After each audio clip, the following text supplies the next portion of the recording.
All right, so we got gonna be replacing a 2-pole contactor. You can see it's all charred up right in the center here. It was not providing the signal we needed to turn the actual unit on. So we'll be replacing it. It's just a standard 2-pole. They're almost identical here. So you just start by just a couple 1/4-inch screws that mount it.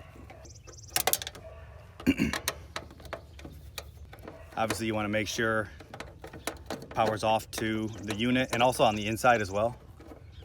And we already double checked with a meter to make sure that that is the case. I like to get the old one just kind of out, and then I just mount up the new one. That way I can just do wire for wire. Makes it very simple.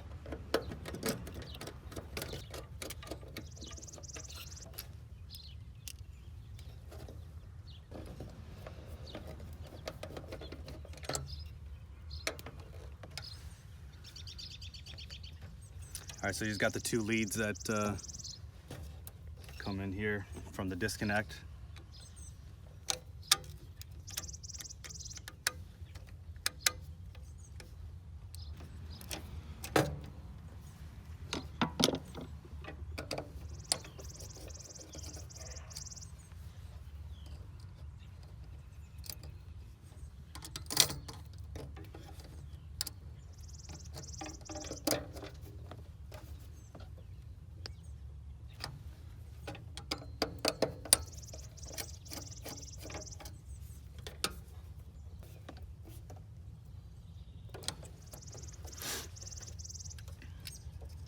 We'll do all the high voltage first. So those are just the 2 top high voltage here.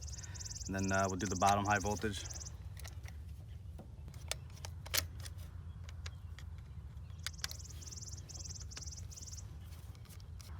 So these actually have the terminals on them, the full circle terminals.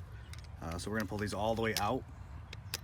And we'll do the same thing on the new contactor.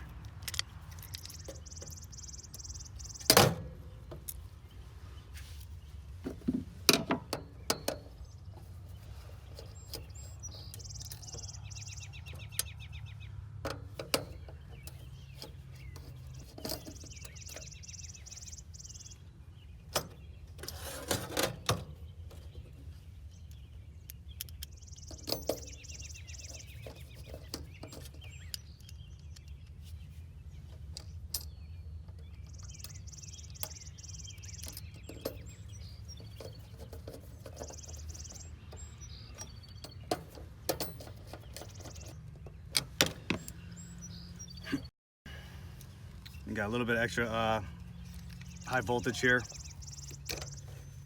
Strictly just go right to it, just like it was on the old one. Makes it very simple. These 2 are gonna go the same side.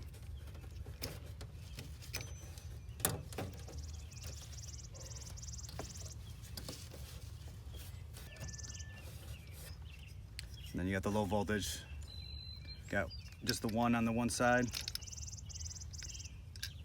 We got 2 on the other side. This unit actually has low and high pressure cutoffs. That's why there's 2 different ones.